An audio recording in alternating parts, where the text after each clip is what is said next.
A lonely heir comes across his mother's coffin at an open casket wake and sees a little girl praying at the foot of the body.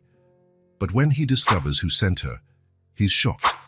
The sound of Michael Anderson's footsteps echoed through the silent halls of the Eternal Rest funeral home. Each step felt heavier than the last, as though he carried not just his 25 years, but the weight of the entire world on his shoulders. The clock on the wall read 3:43 p.m. and the fall sun filtered lazily through the tall windows, casting elongated shadows on the flawless marble floor. He paused for a moment, adjusting the black tie that seemed to choke him. His hands trembled slightly. There was no way to rehearse for this moment. How could anyone prepare for their own mother's wake?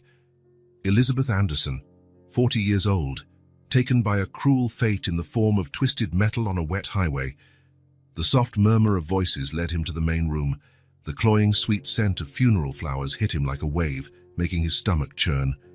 The room was filled with people, some faces familiar, others not, all united by the same expression of restrained grief.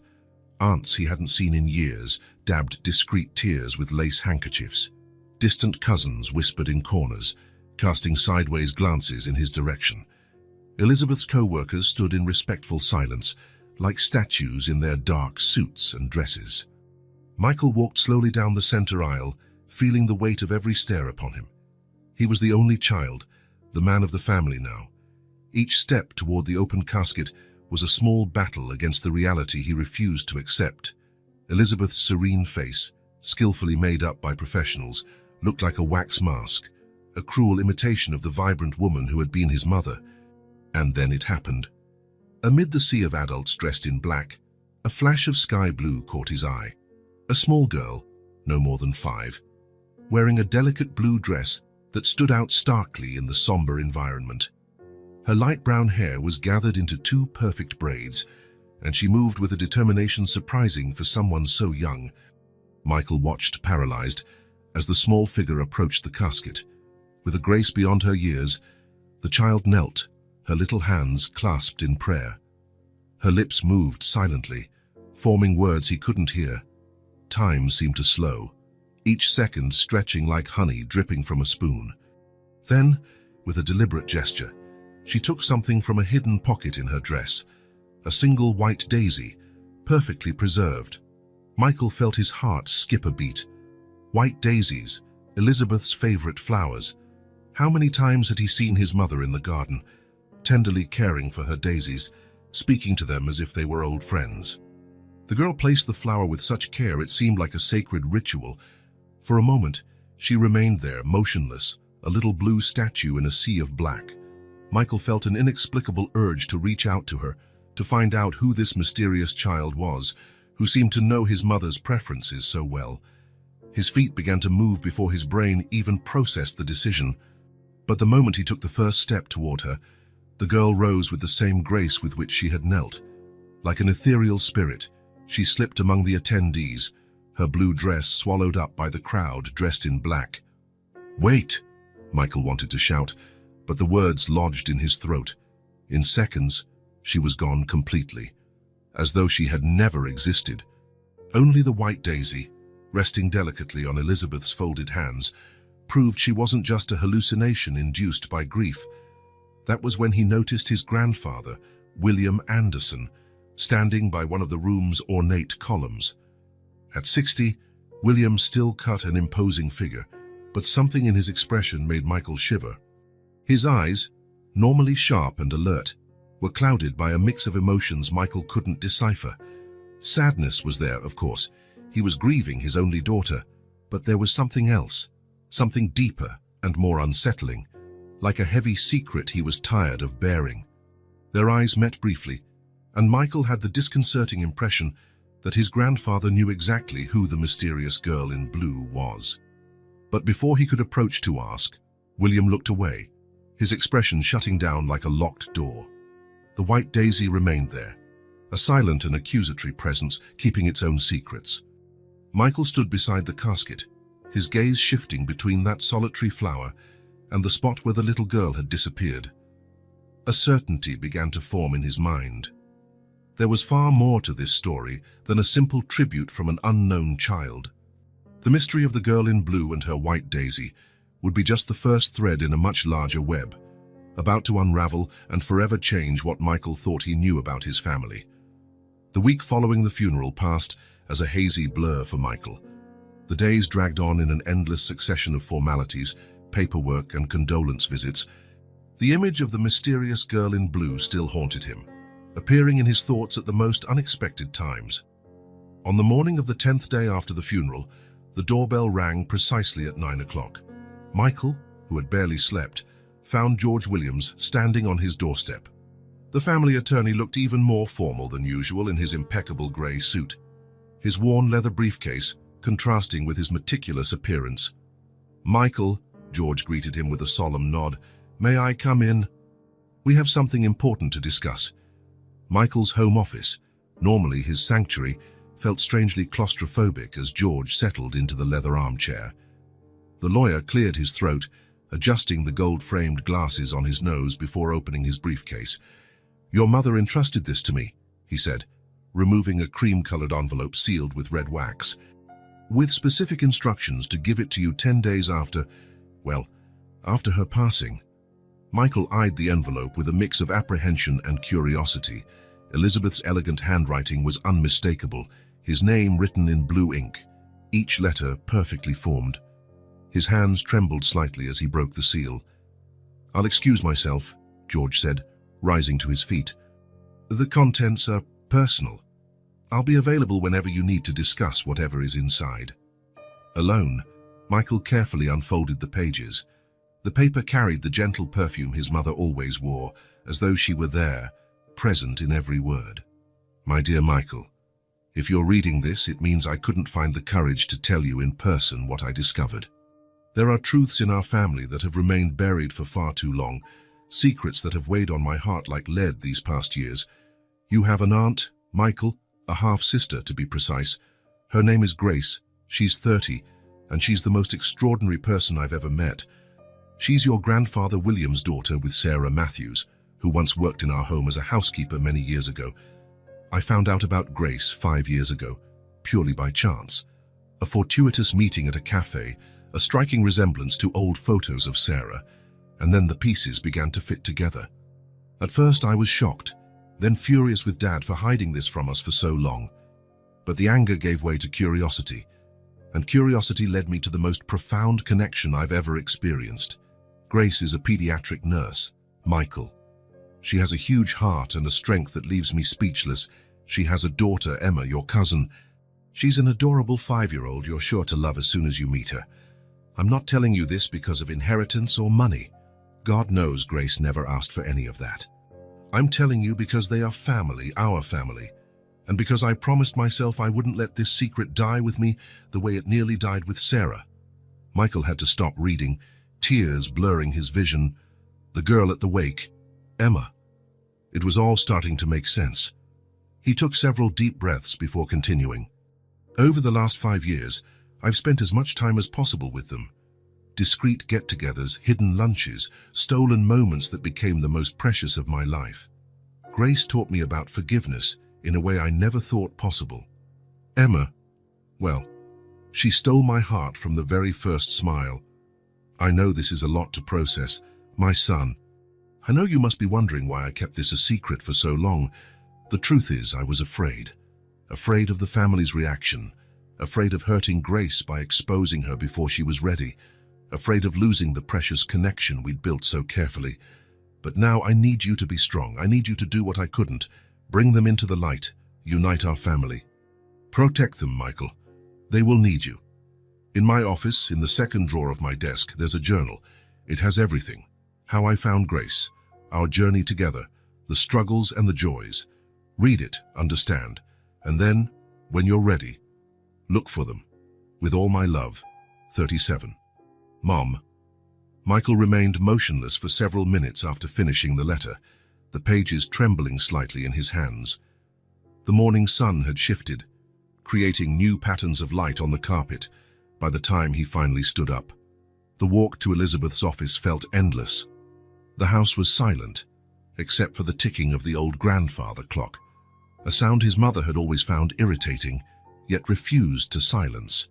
claiming it gave the home its life. The office looked exactly as she'd left it.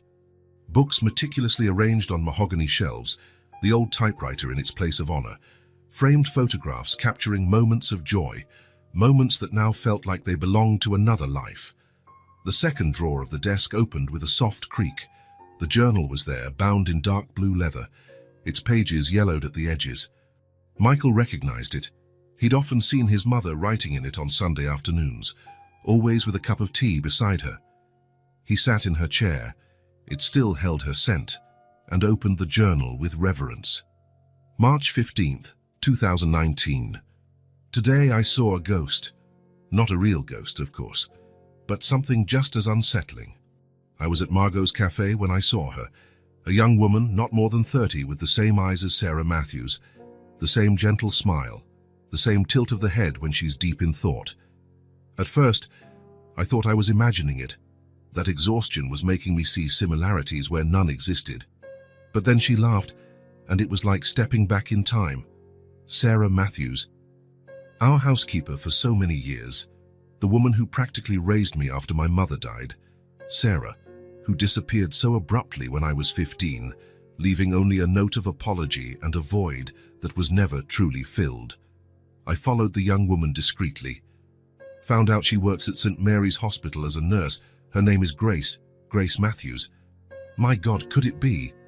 All these years, all these unanswered questions, I need to know more. The next pages detailed Elizabeth's meticulous investigation, newspaper clippings, hospital records, old photographs. She had gathered every piece of information like a determined detective. March 22nd, 2019. I confronted Dad today. It wasn't my intention. I've always prided myself on my self-control. But after a week of investigating, after confirming Grace really is Sarah's daughter, something inside me snapped. He denied it at first, of course, tried to dismiss me as though I was still a child imagining things. But when I mentioned dates, pointed out the undeniable resemblance, William Anderson, the great patriarch, crumbled before my eyes. It was a moment of weakness, he said, as though that explained everything. She was light in a very dark time. Mom had been gone for 2 years when it began. Sarah, always there, always kind, always comforting. One thing led to another. And then, when she told him she was pregnant, he panicked. Offered money, lots of money, for her to disappear. Sarah refused the money but left anyway, taking not just her unborn baby but also all those years of dedication to our family. I can't stop thinking about how she must have felt. Sarah, who cared for me like I was her own, forced to leave to protect her real daughter. The irony is devastating. Michael had to stop again, his emotions a swirling torrent. Images of Sarah Matthews began to surface in his memory, fragmented impressions of a gentle smile and the chocolate chip cookies she used to bake on rainy afternoons. April 10th, 2019. I finally mustered the courage to approach Grace, chose a moment when she was alone at the hospital's cafe. My hands were shaking so badly I nearly spilled my coffee. "Are you Sarah Matthews' daughter?" I asked bluntly. Her expression changed instantly. Mistrust, fear, recognition.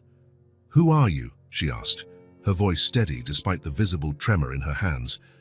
"My name is Elizabeth Anderson. Sarah worked for my family for many years."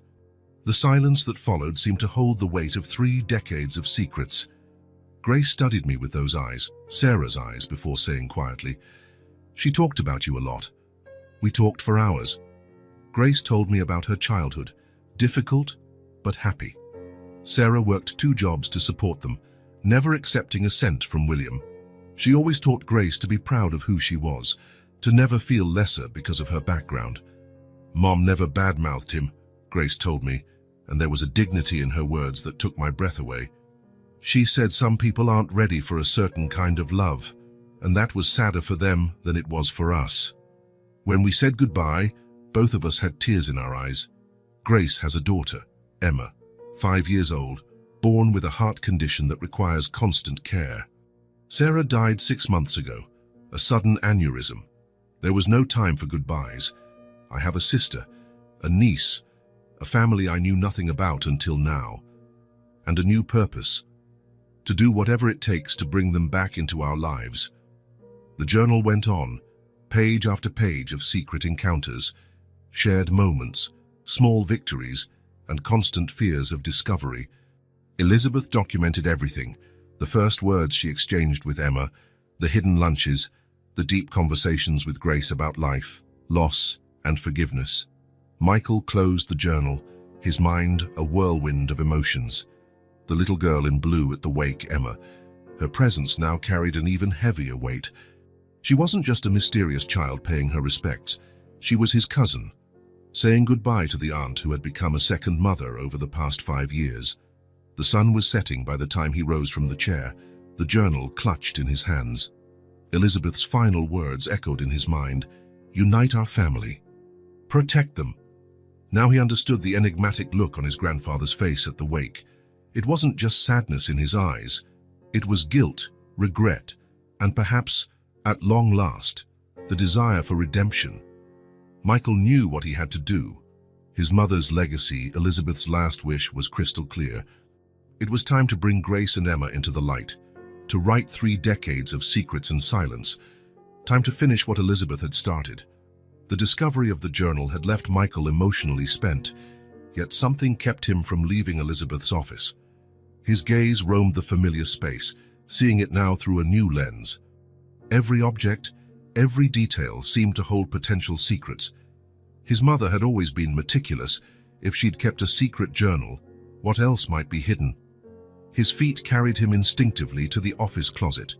It was small, but impeccably organized, with shelves from floor to ceiling.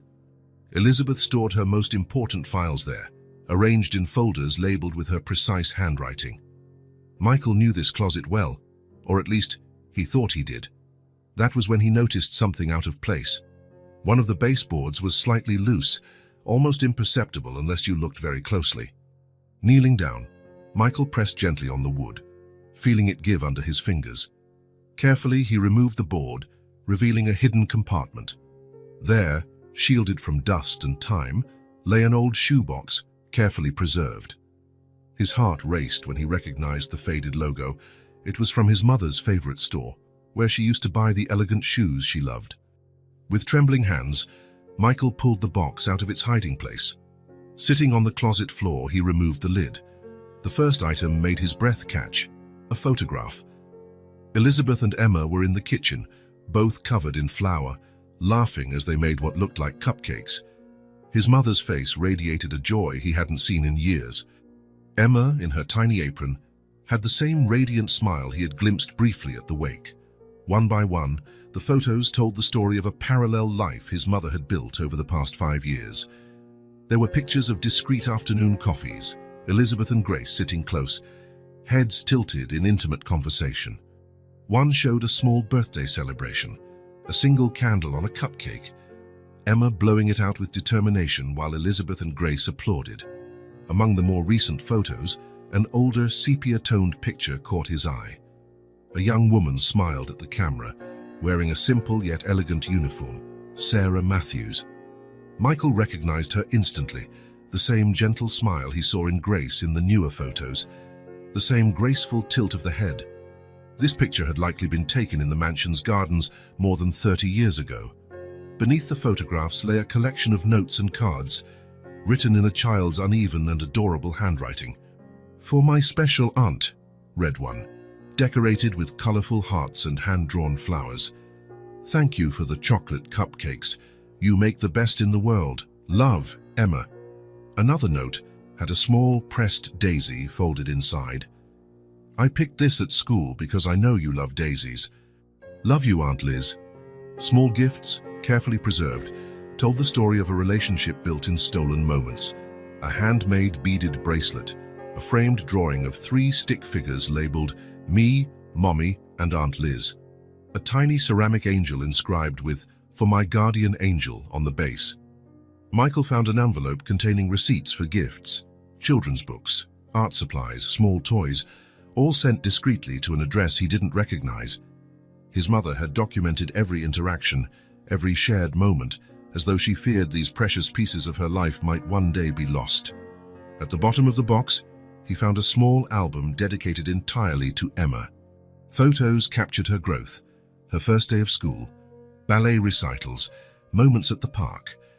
Elizabeth had been there for each milestone, though always quietly, always in the shadows.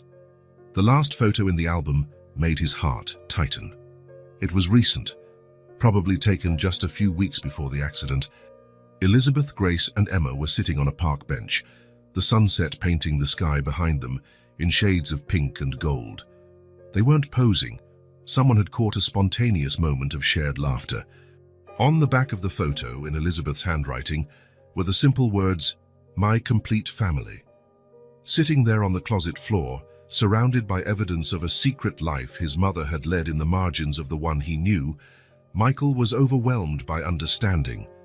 His mother hadn't just discovered a lost family, she had dedicated herself to building bridges, filling voids, weaving connections in the silence imposed by decades of secrets. Elizabeth had become for Emma the grandmother Sarah never could be, for Grace the sister that fate had long denied her. Each photo, each note, each tiny gift told the story of a love that refused to stay hidden, even though it couldn't fully exist in the daylight.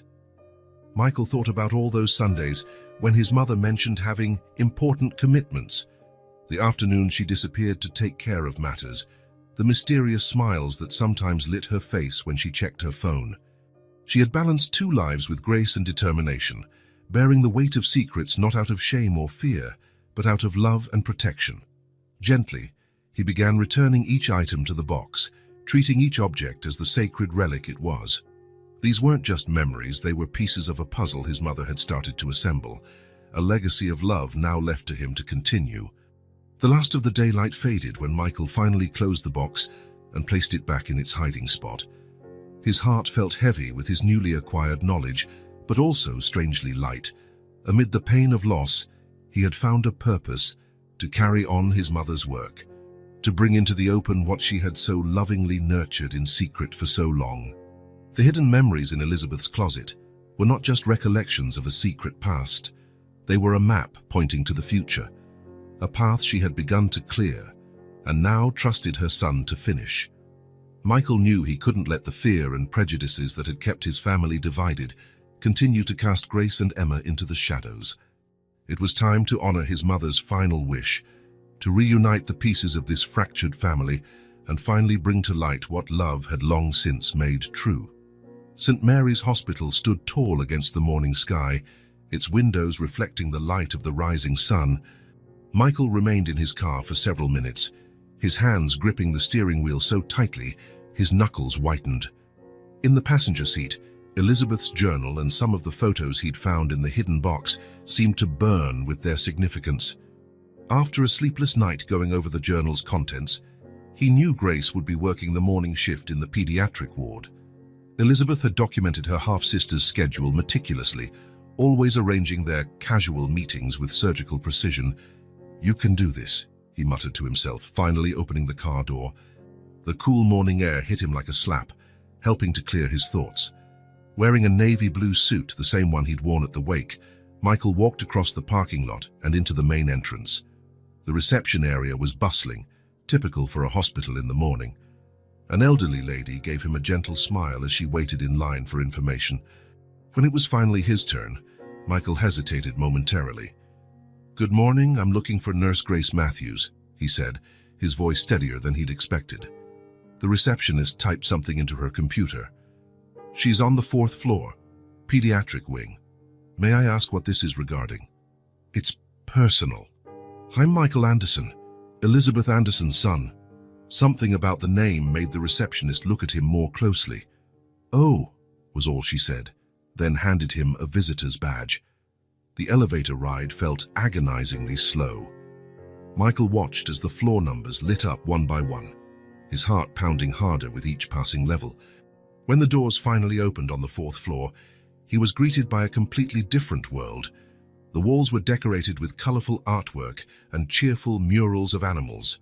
Children's laughter echoed through the corridors, mixing with the soft hum of conversation and medical monitors. And then he saw her. Grace was turned away from him, reviewing a chart while talking to a colleague. Her brown hair was pulled back in a practical bun, and her light blue scrubs featured little teddy bears. Even from behind, her resemblance to Sarah was remarkable. As though sensing his presence, Grace turned around. Her eyes, Sarah's gentle eyes, locked onto his, and for a moment time seemed to freeze. Michael watched recognition wash over her face, followed quickly by a swirl of emotions. Surprise, fear, sorrow. "Grace," he said softly, taking a step toward her. She instinctively stepped back, her hand gripping the chart. "Michael," she whispered. Turning to her colleague, she said something quietly, then motioned for him to follow her. Grace led him to a small, empty break room. The walls were painted a soothing pale green, and a coffee machine hummed softly in the corner. She shut the door behind them, finally turning to face him fully. I'm sorry for your loss," she began, her voice trembling slightly. "Elizabeth was my mother," Michael finished gently, "and your sister." Grace visibly paled, her fingers instinctively reaching for a nearby chair. "She told you," she said, not a question. "Through a letter," Michael explained, taking an envelope from his pocket. "Then I found her journal and a box." Grace sank into the chair, as though her legs could no longer support her. Michael took the seat across from her, maintaining a respectful distance. "We never intended to deceive you," Grace began, her voice gathering strength. "Elizabeth, she came into our lives like an angel, exactly when we needed one most." Her hands were clasped in her lap, a gesture Michael recognized. Elizabeth did the same when she was nervous. Mom, Sarah, had just passed away.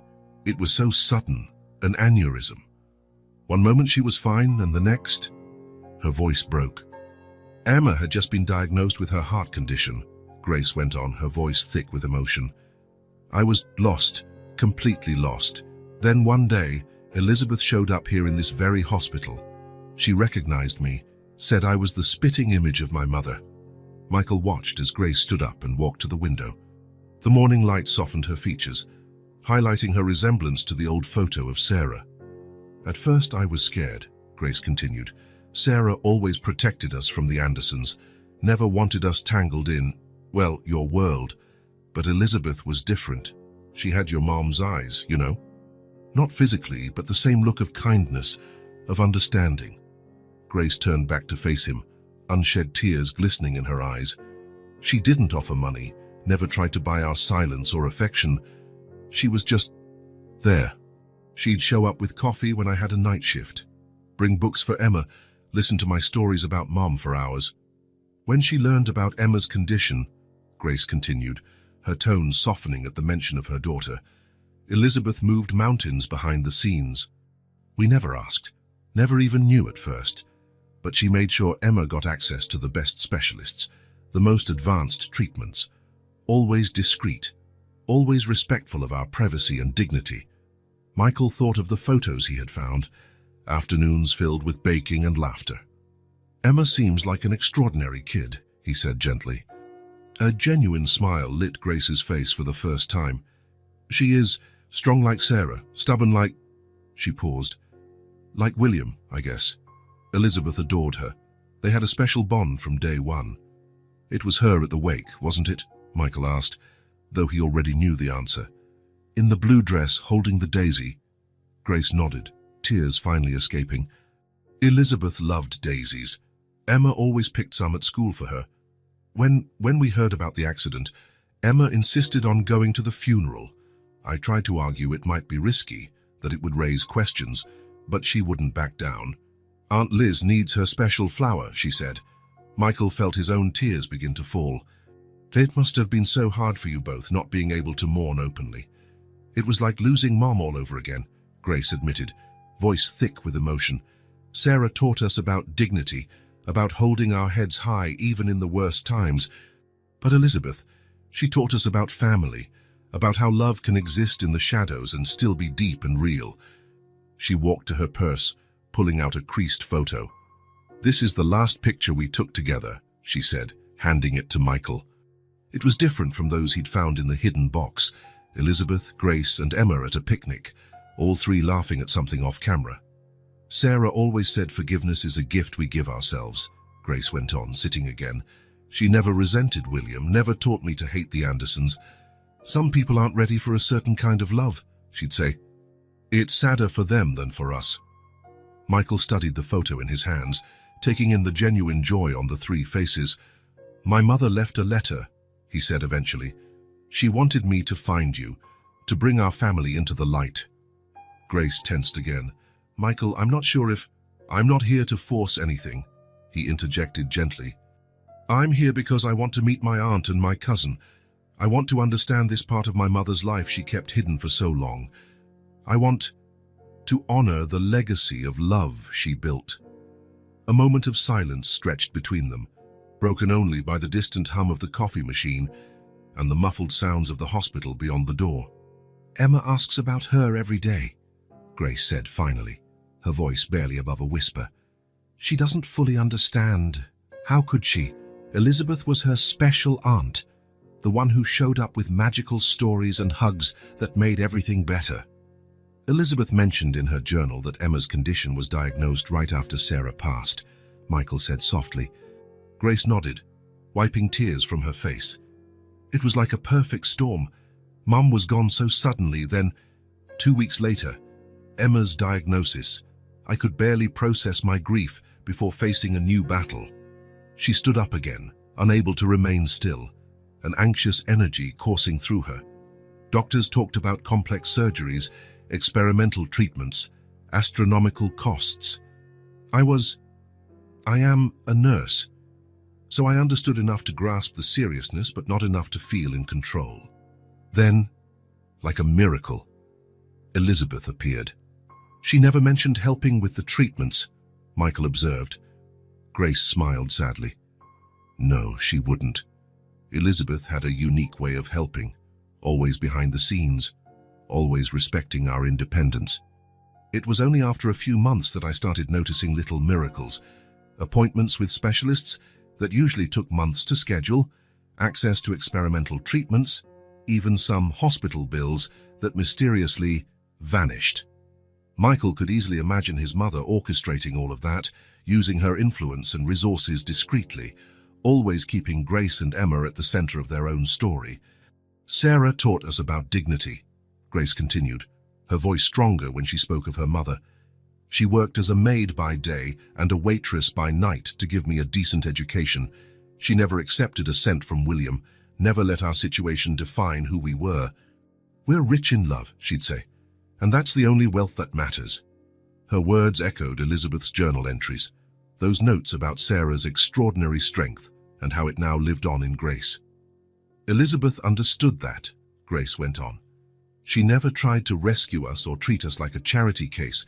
She just loved us, became the sister I never knew I needed, the Aunt Emma adored, the link to a family that always felt so distant and unreachable. Michael watched Grace as she spoke, noticing how her gestures, her way of talking, bore echoes of both Sarah and Elizabeth. It was as though these three women, mother, daughter, and sister, had woven an invisible tapestry of love and resilience that he was only now beginning to see. At the wake, he said softly, when I saw Emma with the daisy, there was something so familiar about that gesture. Now I know why. Grace smiled through her tears. Elizabeth and Emma had this ritual with daisies. Every time they met, no matter where, Emma had a daisy for her. It was their code, I guess, a way to say I love you without words. A quiet knock on the door interrupted them. A young nurse poked her head in. Sorry, Grace, but we need you in room 412. Grace nodded, quickly wiping her eyes. Turning to Michael, she hesitated before saying, Emma is in school right now, but maybe you'd like to meet her properly. She's been talking about Aunt Liz since the funeral, trying to understand in her own way. Michael felt his heart swell at the invitation. I'd love to, he replied sincerely. They exchanged phone numbers, and Grace scribbled an address on a slip of paper. Before leaving, she turned at the door one last time. Michael, thank you for coming, for understanding, for wanting to meet us. Elizabeth always said you shared her heart. Now I see she was right. After she left, Michael remained in the break room for a long time, absorbing everything he had learned. The mysterious girl at the wake, Emma, was no longer an enigma, but a living symbol of the secret love his mother had cultivated in the final years of her life. Elizabeth had found a way to unite two seemingly irreconcilable worlds, weaving a web of love and care that transcended social barriers and family secrets. Now it was up to him to continue that work, to honor that legacy of love and, perhaps, finally bring into the light what had long needed to remain in the shadows. The Anderson mansion seemed more imposing than ever under the stormy afternoon sky. Michael sat in his car for a few minutes, studying the Victorian facade that had been the backdrop for so many childhood memories. Now, every window, every architectural detail seemed heavy with the secrets he was about to confront. William Anderson kept a strict routine. At exactly 4 in the afternoon, he would invariably retreat to his study for a solitary drink, a habit Elizabeth used to mention with a mixture of irritation and concern. Michael knew he would find his grandfather there, in his leather armchair, gazing at the garden through the French windows. The current housekeeper, no longer Sarah, never again Sarah, greeted him with a polite smile. "Your grandfather is in his study, Mr. Michael." The hallway leading to the study felt endless. On the walls, family portraits observed his passage, generations of Andersons with austere gazes and dignified poses. Michael wondered if any of them had ever carried secrets as heavy as the one he was about to reveal. He knocked softly on the thick oak door. "Come in," William's deep voice called from inside. The study was exactly as Michael remembered. Dark wood paneling, shelves crammed with leather-bound books, the lingering scent of fine tobacco and aged whiskey. William sat in his favorite armchair, a half-finished glass of scotch on the side table.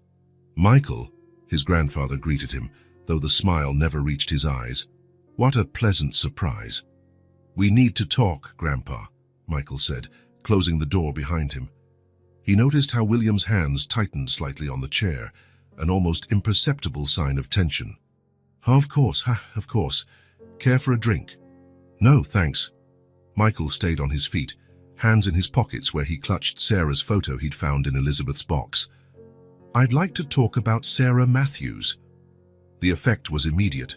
Color drained from William's face, and his hand trembled as he reached for his scotch. "Sarah Matthews," he echoed, as if testing the name. "It's our old housekeeper. Grace's mother," Michael added, watching his grandfather closely. "My aunt." William stood up abruptly, walking to the window. His normally impeccable posture seemed to age decades in seconds. "Elizabeth told you," he said, not a question. "Through a letter after her death," Michael answered, his voice firm yet kind. "And through a journal. And a box of memories I found in her office." The silence that followed was heavy with 3 decades of unspoken truths. William remained with his back to him, silhouetted against the waning afternoon light. "It was so long ago," he finally said, his voice a whisper. "After your grandmother died, the house felt so empty, so silent. Sarah, she had a way of bringing light to the darkest places." Michael took the photo out of his pocket, placing it on the desk. William turned slowly, his eyes fixed on the image. "My God," he murmured, picking it up with trembling hands. "Where?" "Elizabeth kept it, along with photos of Grace and Emma." "Emma?" William's voice faltered. "So your granddaughter," Michael said softly. "The little girl at the wake in the blue dress with the daisy. She's 5 and has a rare heart condition." William staggered slightly, needing to steady himself against the desk. "At the wake, that child was—" "Yes, paying her last respects to Aunt Elizabeth, who secretly cared for her and Grace these last 5 years." William collapsed into his chair, still holding Sarah's photo. "Tell me everything," he asked, voice defeated. Michael settled into the chair opposite and began recounting all he had learned. Elizabeth's meeting Grace, the years of secret visits, the silent support for Emma's treatments, the deep bond that had formed among them. "Sarah died 6 months ago," Michael said gently, watching William close his eyes in anguish. "An aneurysm. It was sudden. She never had a chance to—" "Forgive me," William finished, his voice breaking. Not that I deserved her forgiveness. Grace said Sarah never spoke ill of you, Michael commented. She taught Grace that some people aren't ready for a certain kind of love. A sob escaped William's lips, a sound Michael never thought he'd hear from his always controlled grandfather. Sarah, she was extraordinary, kind, strong, dignified, even when I was a coward. What really happened, Grandpa? Michael asked softly. William drew a shaky breath, his fingers unconsciously stroking the photo of Sarah. Your grandmother had been gone for 2 years. The house felt like a mausoleum, cold, empty, haunted by memories. Elizabeth was away at college, rarely home. And Sarah, she was always there, with her gentle smile and quiet way of making everything better. He took a long sip of his scotch before continuing. It started innocently enough. Conversations over breakfast, moments in the garden. She loved caring for the flowers. Sarah had a way of listening that made you feel understood, accepted. And then one stormy night, the power went out. I found her in the kitchen, lighting candles. The light danced on her face, and she was so beautiful, so alive. William closed his eyes, lost in memory. It was the first time I kissed her. Michael watched emotions flicker across his grandfather's face, longing, guilt, regret. We fell in love, William continued in a low voice. Or rather, I admitted to myself I'd been in love with her for a while. For almost a year, we lived in our own bubble of happiness. Sarah never asked for anything, never demanded promises or changes. She simply loved. Until she found out she was pregnant, Michael supplied gently. William nodded, shame evident on his face. Panic consumed me. All I could think about was the scandal, what people would say, the damage to the family's reputation. I offered money, a lot of money, for her to disappear. She refused. Thank God she did, William said, tears streaming freely now. Sarah looked at me with such dignity. I don't need your money, Mr. Anderson, she said. I'm only sorry your fear is bigger than your love. Michael thought of Grace, how she bore that same quiet dignity and strength.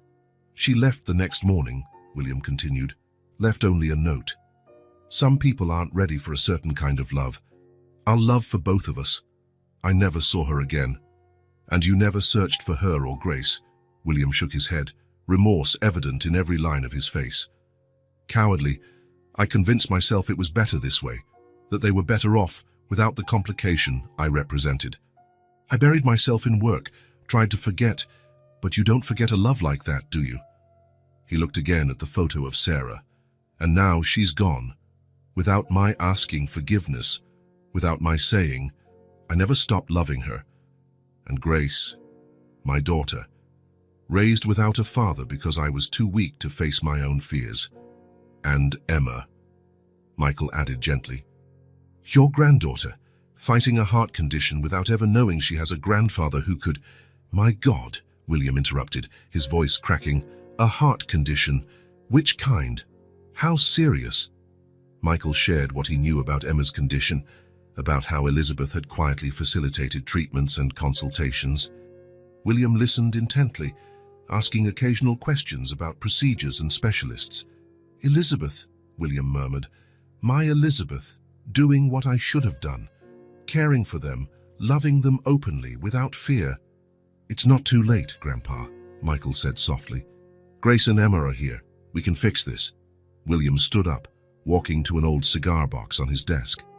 With trembling hands, he opened it, revealing a small stack of yellowed newspaper clippings. I followed them through the papers, he confessed. Small mentions. Grace's graduation from nursing school, her first hospital job. I never had the courage to do more. Michael watched as his grandfather took out the clippings one by one, each piece of paper marking a moment in his daughter's life he had only observed from afar. Sarah is gone, William said finally, voice heavy with resolve. I can't change the past, can't get back the lost years, but Grace, Emma, maybe... They're your chance at redemption, Michael said gently. To honor the love Sarah had for you, to finally do the right thing. William nodded, wiping tears with the back of his hand, an uncharacteristically vulnerable gesture for such a composed man. How How do I even start? After all this time, after so much cowardice? With the truth, Michael replied. With humility. Grace has Sarah's heart. She understands forgiveness and second chances. But she'll need proof you're truly sorry and willing to change. William looked again at Sarah's photo, his fingers tracing the outline of the face he had loved and lost. I promise, he whispered, though it wasn't clear if he spoke to Michael, to Sarah, or to himself. I promise that this time I won't run away. This time, I'll love the way I should have from the start. The sun was setting as Michael finally left the mansion, casting long shadows across the garden where, so many years ago, Sarah and William had shared their brief moment of happiness. William remained in the study, photo of Sarah in one hand and a newspaper clipping in the other, finally facing the past he had tried so long to forget. Elizabeth's legacy of love continued to reveal its layers, now even touching the hardened heart of William Anderson. Michael knew the road ahead would be difficult, but there was hope. Hope that the broken fragments of his family could, at last, begin to mend. Margot's cafe had been carefully chosen by Michael. It was the same place where Elizabeth had first recognized Grace, a discreet spot with private tables and a warm atmosphere.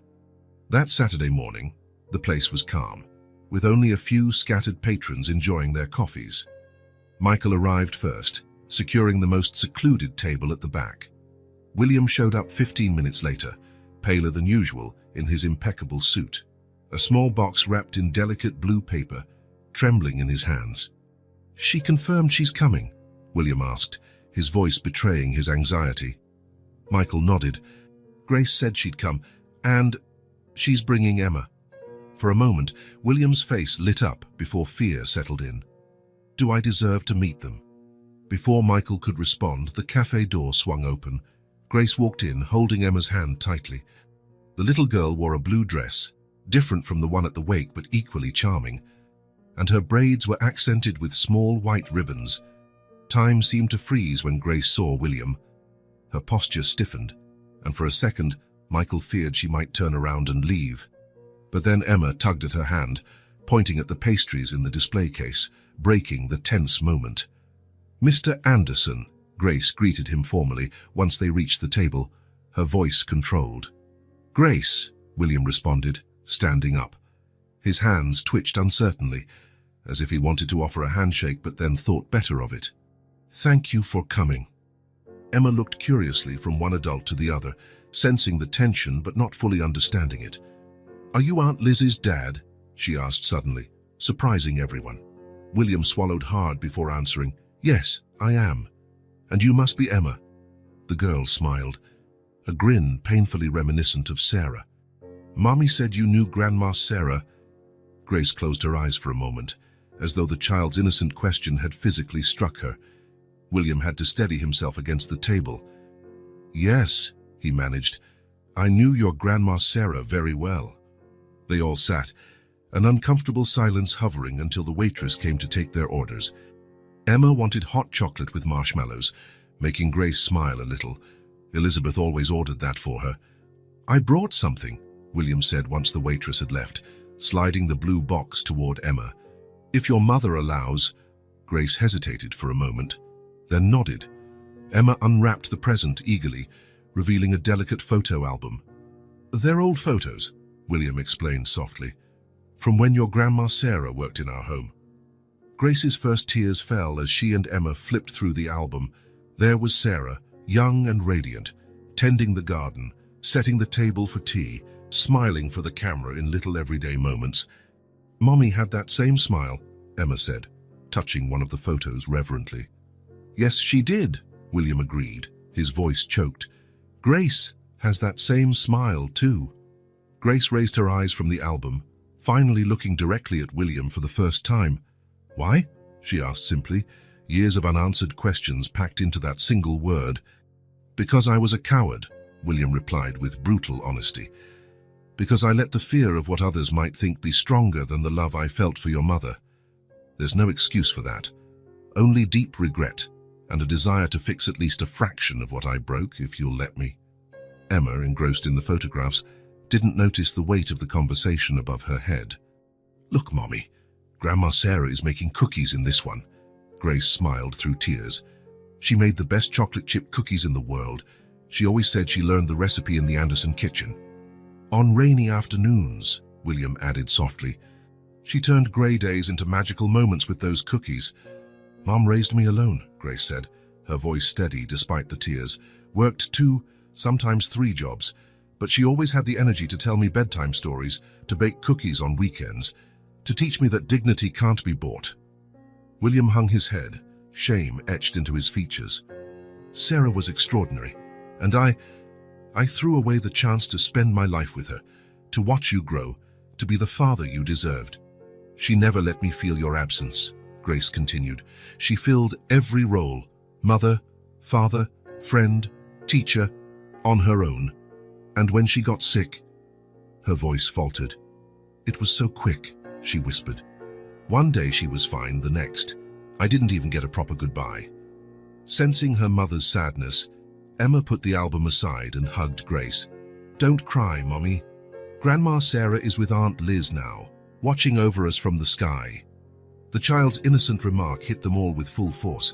William covered his face with his hands, his shoulders shaking with silent sobs. Are you sad too? Emma asked him, concern filling her small voice. Mommy says sometimes grown-ups cry because they keep a lot of love in their hearts. William lowered his hands, looking at his granddaughter through tearful eyes. Your mom is very wise, Emma. She's just like your grandma Sarah. Emma slid off her chair and, to everyone's surprise, walked over to William, offering him a hug. Don't be sad. You can be my new grandpa now, and I can tell you all the stories about Grandma Sarah that Mommy tells me. Grace choked back a sob, watching her daughter, so much like Sarah in her capacity to forgive, to see past pain, to the love that was possible. William returned Emma's hug gently, as though she were made of porcelain. I'd like that very much, Emma. If your mother will let me, I'd love to hear all about your Grandma Sarah. She liked daisies, Emma informed him solemnly, still in his arms. Just like Aunt Liz, and she could make her voice sound different for every character in a story. She always said love is like magic. The more you give, the more you have. Grace ran her hand over one of Sarah's photos in the album. She forgave you, you know, she said quietly to William. Years ago, when I asked about my father, she said some people carry so much fear they need a lifetime to learn how to love properly. She was wiser than I'll ever be, William replied, still holding Emma. But maybe it's not too late to learn. If you give me a chance, Grace, if you let me get to know you and Emma, be part of your lives in whatever way you think is right. Emma looked at her mother with pleading eyes. Can we, Mommy? I always wanted a grandpa to tell me stories.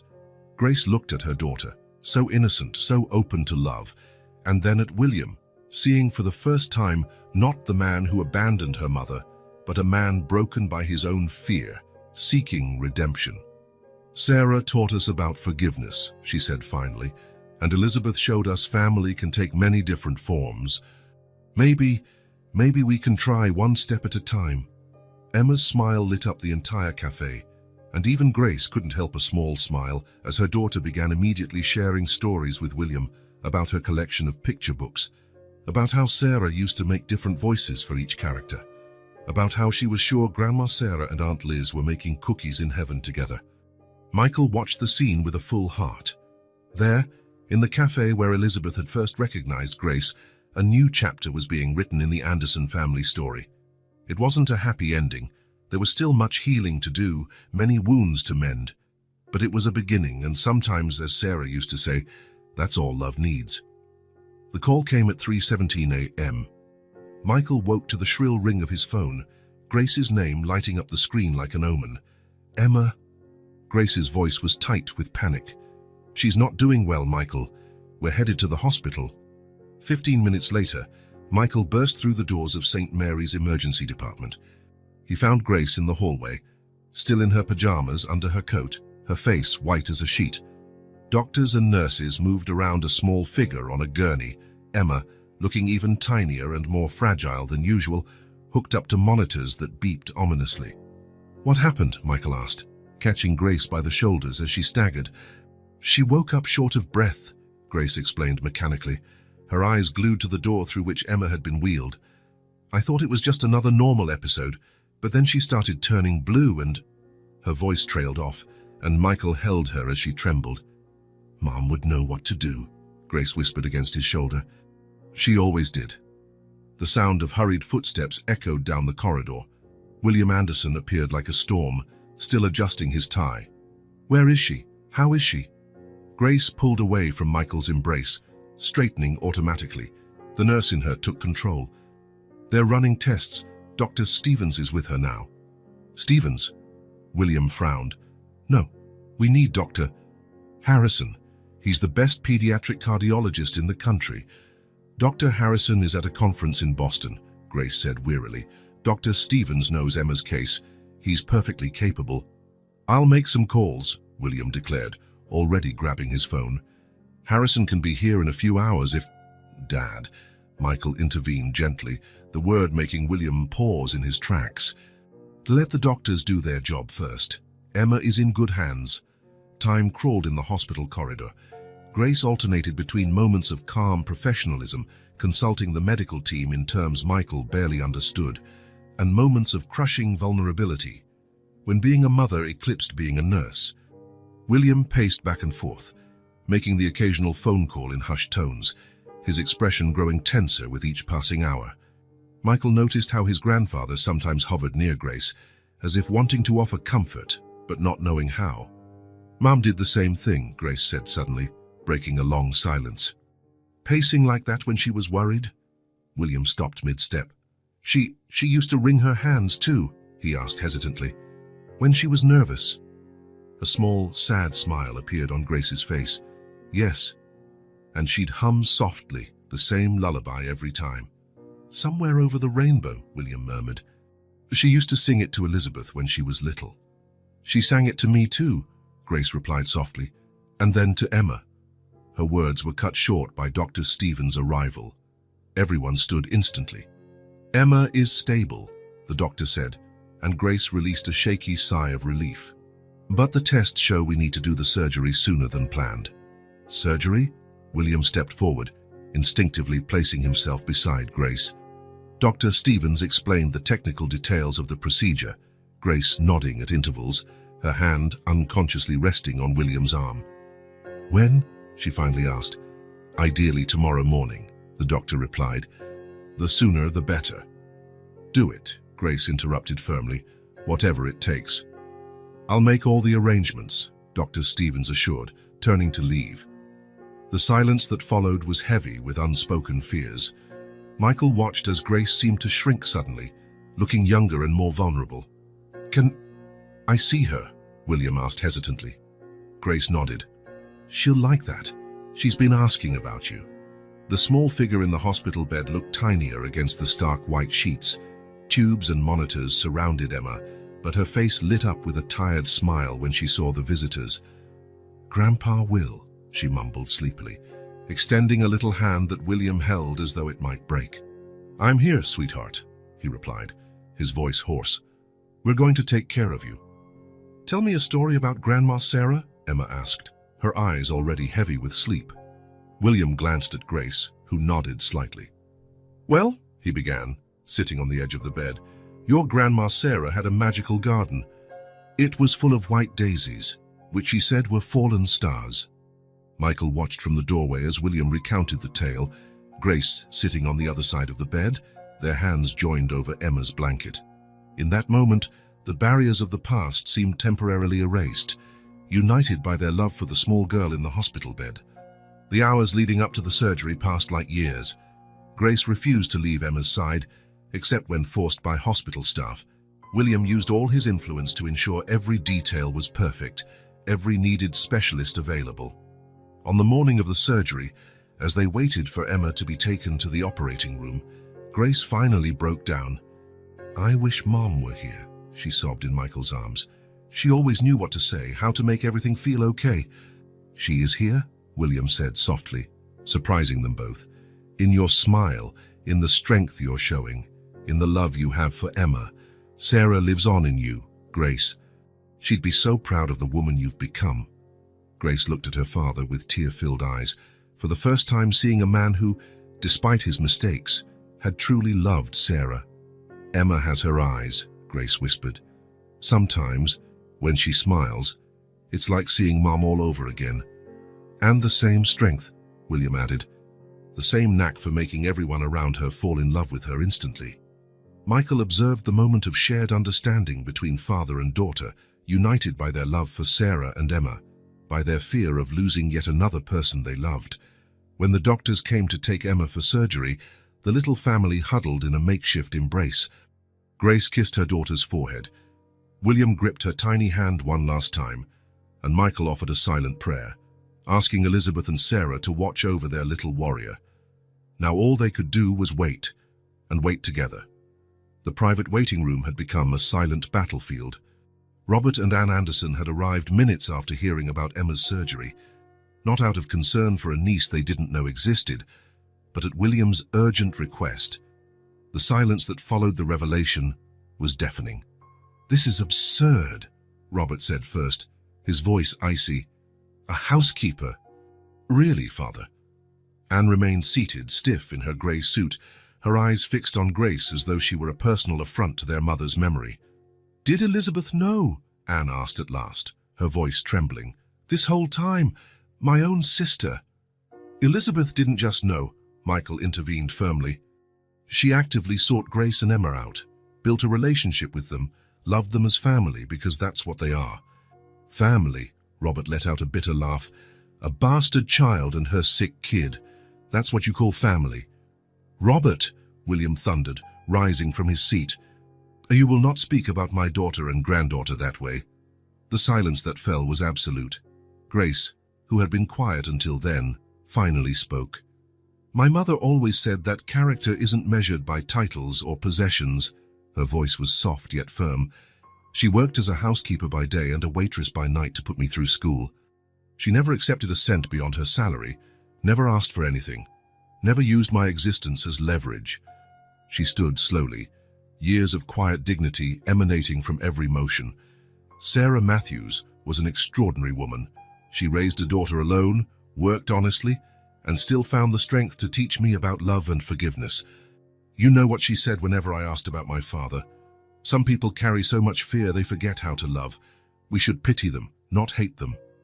Anne blinked rapidly, unshed tears shining in her eyes. Robert remained standing, but something in his posture had changed. "Elizabeth met Grace by chance," Michael continued. "Unlike you, she saw past the prejudice and pride.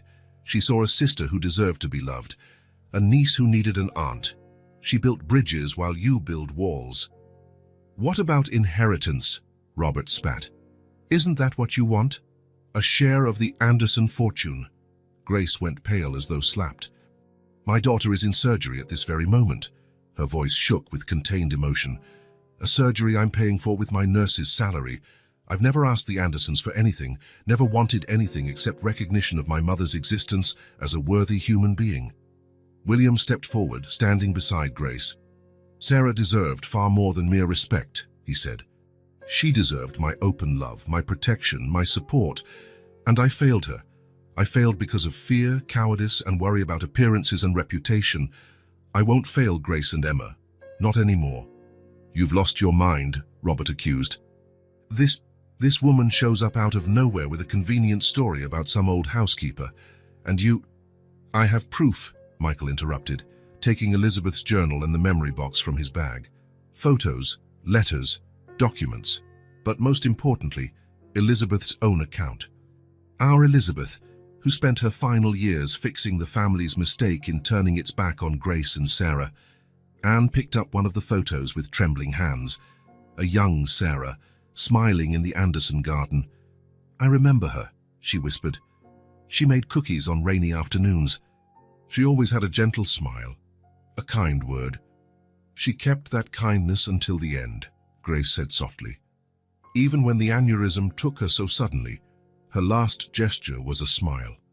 And you know what's most ironic? We lost her right when Emma's initial diagnosis came. Elizabeth appeared soon after, like the universe knew we needed a guardian angel." William wept openly now, decades of remorse finally overflowing. "I loved her," he confessed, voice ragged. "I loved Sarah with all my heart, but I let my fear overshadow that love, and now she's gone without me ever saying—" "She knew," Grace interrupted gently. "Somehow she always knew. True love doesn't need words," she'd say. "It exists in the silence between moments, in the choices we make, in the lives we touch." Robert opened his mouth to argue again, but Anne stopped him with a gesture. "Look at her, Robert," she said quietly. "Really look. She has Sarah's eyes. That same quiet dignity. It's like seeing a ghost." The silence that followed was broken by the door swinging open. A nurse entered, locking eyes with Grace. "The surgery is over," she announced. "Emma's stable. She's asking for her mom, and for Grandpa Will." Grace nearly collapsed with relief, and William instinctively supported her. For a moment, father and daughter leaned on each other, united by love for the little girl fighting for her life a few floors above. "Go," Michael said gently. "I'll handle things here." As Grace and William rushed off to see Emma, Michael turned to his aunt and uncle. "Elizabeth left a letter," he said, pulling the worn envelope from his pocket. "Her final words to the family. It might be time you read it."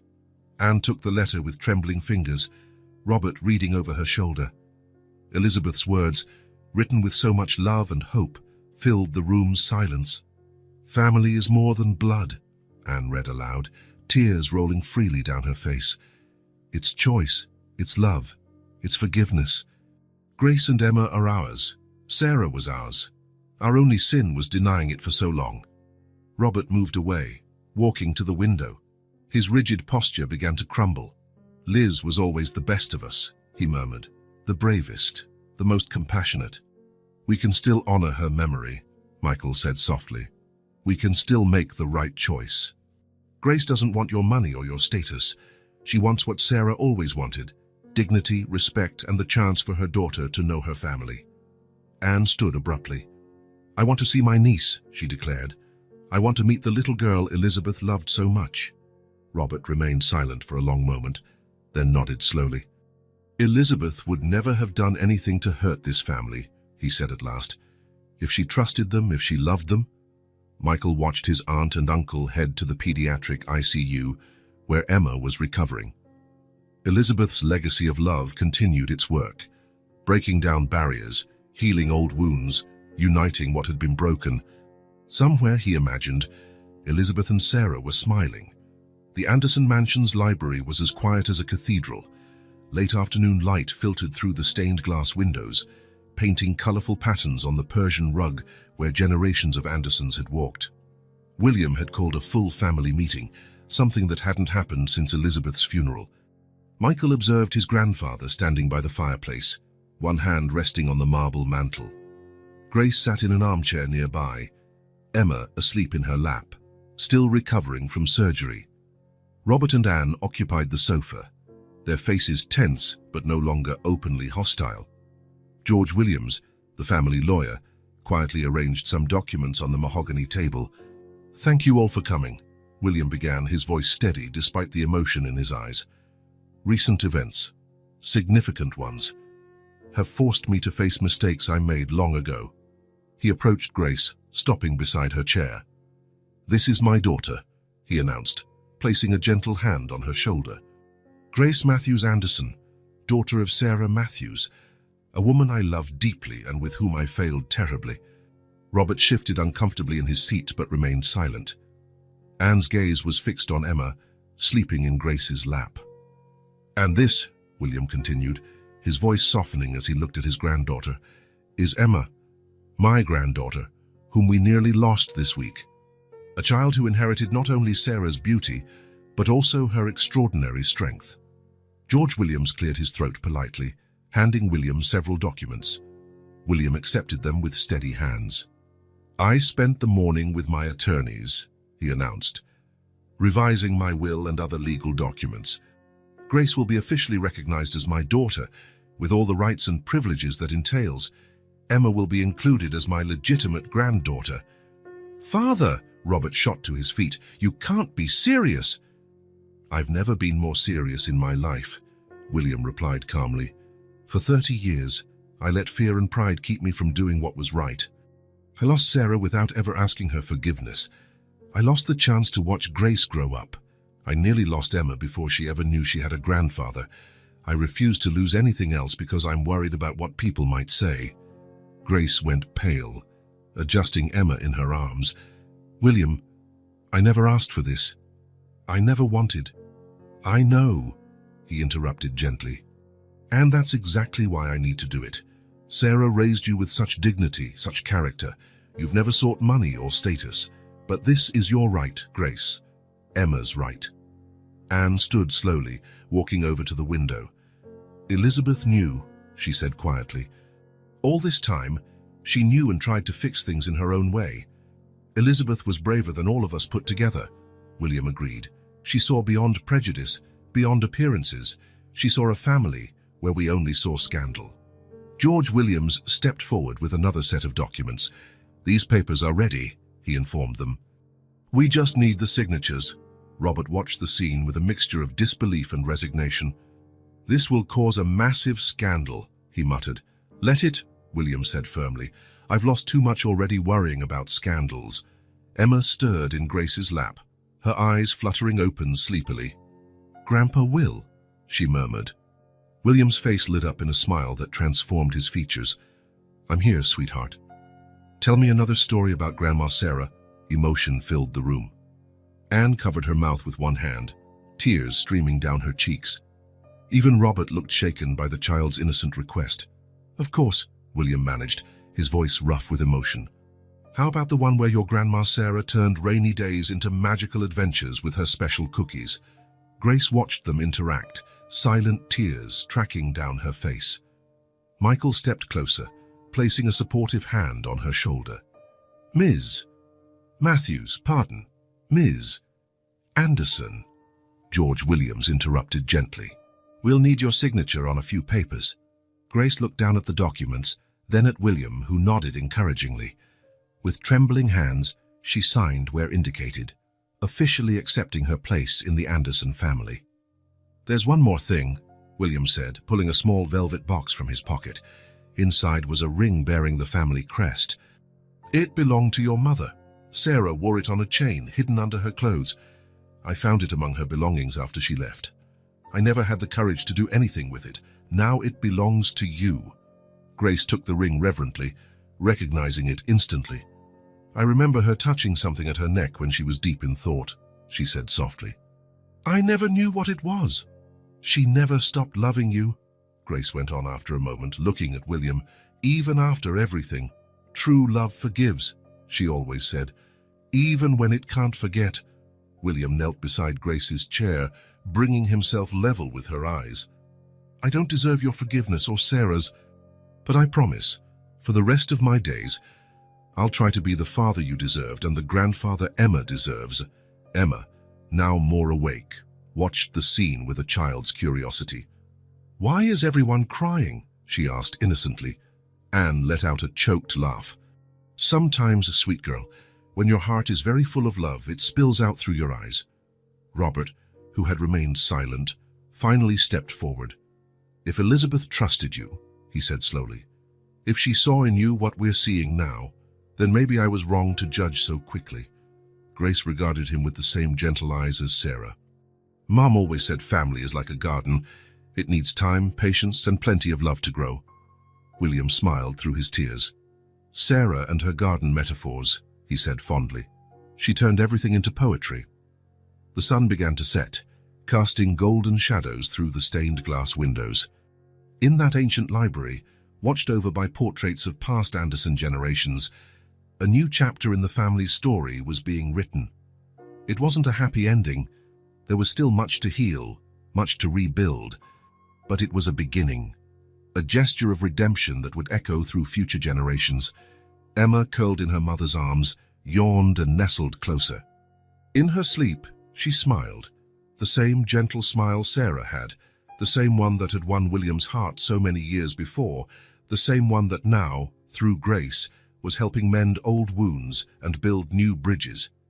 Emma's recovery brought with it a subtle shift in the Anderson family dynamic. The old music room in the mansion, silent for so long, now echoed with childish laughter and hushed conversation. William had insisted that Grace and Emma stay at the mansion during Emma's convalescence, and to everyone's surprise, Grace had agreed. One particularly golden afternoon, William found Grace in the garden, seated on the same bench Sarah used to occupy on her breaks.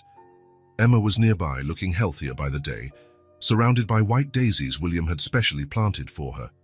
Sarah loved this place, William said quietly, sitting beside Grace. She said she could hear the universe's music here. Grace smiled, a smile pure Sarah. She never lost her love for gardens.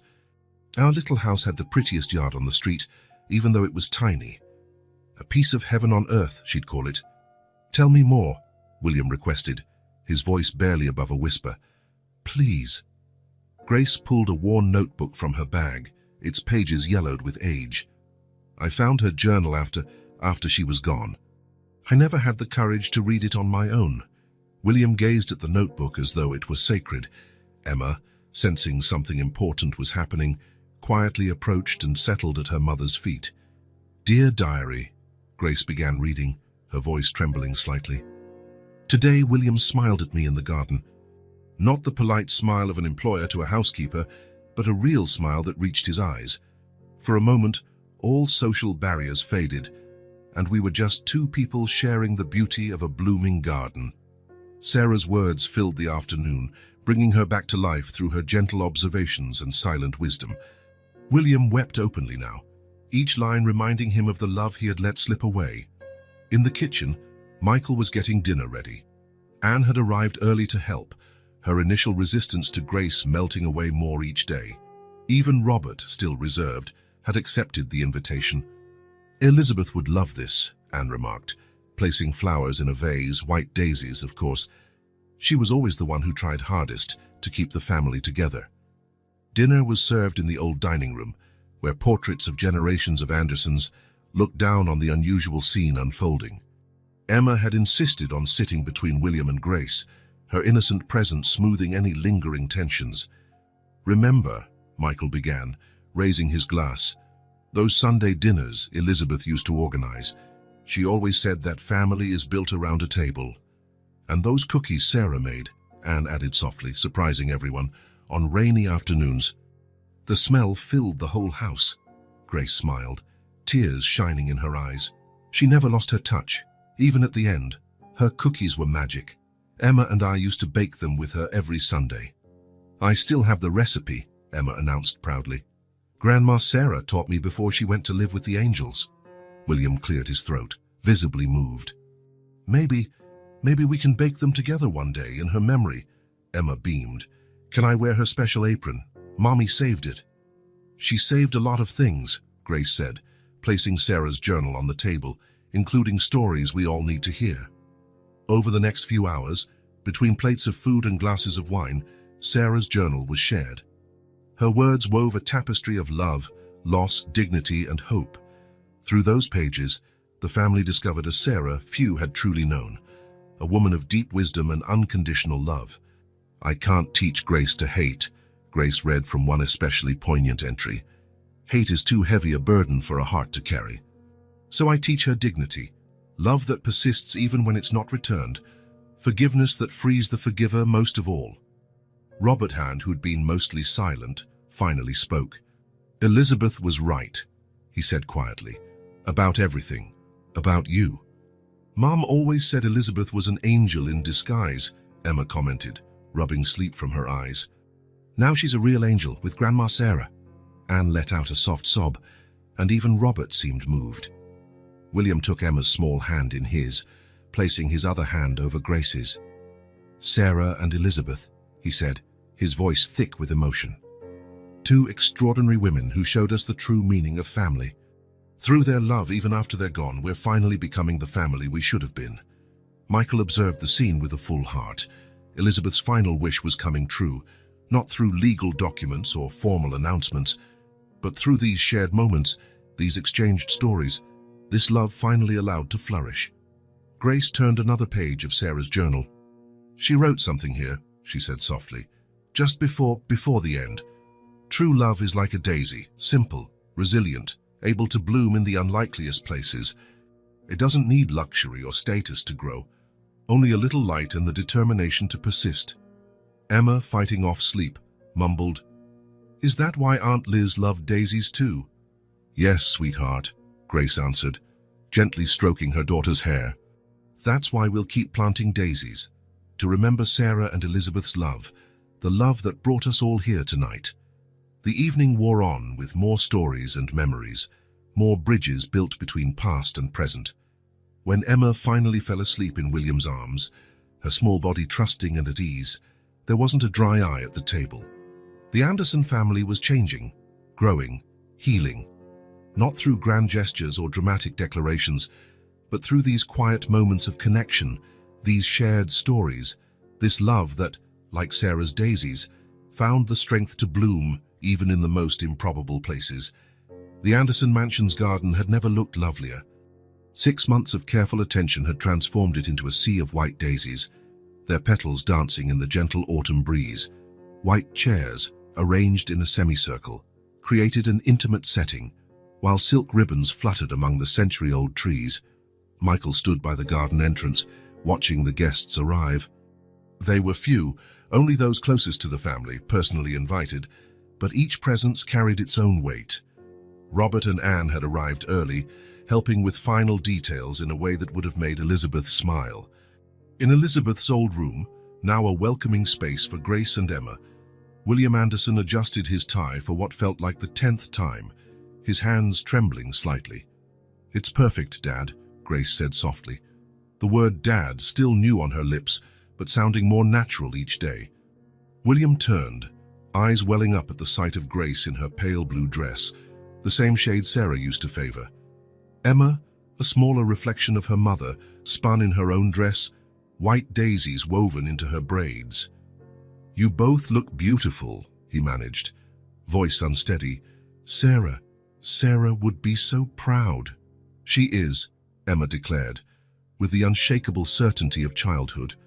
"She and Aunt Liz are watching from heaven. Mommy told me." Grace smiled through tears, tucking a loose strand of Emma's hair back into place. "Yes, they are, sweetheart, and they're smiling." The garden was already filling with people when they stepped outside. Michael had orchestrated everything meticulously, honoring both Anderson traditions and the simplicity Sarah had always loved. White daisies lined the path to a small stage where William would make his announcement. William climbed the steps, Grace and Emma by his side. The late afternoon sun cast a golden halo around them, as though the sky itself was blessing the moment. "Friends, family," William began, his voice strong and clear. "Thank you for coming on this significant day. Some of you may wonder why I've asked you here, in the same garden where, 30 years ago, I committed the greatest mistake of my life." An absolute hush fell over the gathering. Grace held Emma's hand, giving it a gentle squeeze. "In this garden," William continued, "I loved an extraordinary woman named Sarah Matthews, and in this same garden, out of fear and cowardice, I drove her away when she needed me most. Today, 30 years later, I'm here to set that right." He turned to Grace, tears now streaming down his face. "This is my daughter, Grace Matthews Anderson. For 3 decades, I denied her birthright, not out of lack of love, but out of an excess of fear. Today, in front of all of you, I acknowledge her not just legally, but with all my heart, as my beloved daughter." Soft murmurs rippled through the seated guests, but William kept speaking. "And this little light," he smiled at Emma, who beamed back at him, "is my granddaughter, Emma. Through her, I have a chance to experience the unconditional love Sarah always had, the wisdom Elizabeth embodied, and the resilience Grace carries." Robert and Anne, seated in the front row, held hands, tears silently rolling down their cheeks. Michael noticed Anne's face light up each time Emma glanced her way, a sign his aunt was finally embracing the niece Elizabeth had always known she could love. "I've made many mistakes," William said. "I let fear of what others would think overshadow my love. I lost precious years that could have been filled with laughter, shared stories, and treasured memories. But Sarah, in her infinite wisdom, taught Grace about forgiveness. Elizabeth, my dear Elizabeth, built bridges when I only knew how to build walls." He clasped Grace's hand, drawing her closer. I can't change the past. I can't bring Sarah back or thank Elizabeth personally for her love and courage. But from this day forward, I can be the father Grace deserves, the grandfather Emma needs, the man Sarah always believed I could be. Unable to hold back any longer, Emma wrapped her arms around her grandfather's leg, her spontaneity eliciting emotional smiles from the crowd. After the ceremony, as the guests mingled at a small reception, the newly complete Anderson family made one more important stop. The cemetery lay only a few minutes from the mansion, a peaceful place where Elizabeth and Sarah now rested side by side, as William had insisted. Emma walked ahead, her blue dress fluttering among the tombstones, clutching a bouquet of white daisies. She stopped first at Elizabeth's grave, placing half the flowers there. "Thank you for loving us, Aunt Liz," she said simply. "I promise to take care of Grandpa Will and make him smile a lot." At Sarah's grave, she left the remaining daisies. "Grandma Sarah, Mommy's happy now, and Grandpa Will is too. You were right about love being stronger than fear." William hugged Grace, the two of them watching Emma with tearful eyes. Robert and Anne approached, each holding their own small bunch of daisies to lay down. "Elizabeth was right," Anne whispered, "about everything." "Sarah was right too," Robert added, surprising them all. "About forgiveness being a gift we give ourselves." Michael looked on, his heart full. His mother's final wish had been fulfilled in ways even she couldn't have foreseen. The Anderson family was no longer just a name or an inheritance. It was a living testament to the power of love and forgiveness. As they left the cemetery, William held Emma's hand in one of his and Grace's in the other. The sun was dipping below the horizon, painting the sky in pink and gold, Sarah's favorite colors. "Where are we going now, Grandpa?" Emma asked, skipping happily between steps. William smiled, looking first at his granddaughter, then at his daughter. "Home, my dear." "We're all going home." Michael lingered momentarily, watching the three of them walk away hand in hand. On Elizabeth's grave, a single white daisy swayed softly in the breeze as if his mother was smiling, satisfied to see her final and greatest wish fulfilled. A family united not by obligation or tradition, but by love, understanding, and forgiveness. Sarah's and Elizabeth's legacies lived on now through Grace and Emma, through William finally learning to love without fear, through Robert and Anne opening their hearts to a new definition of family. And so, amid white daisies and cherished memories, the Anderson family began its next chapter, at last complete, at last at peace,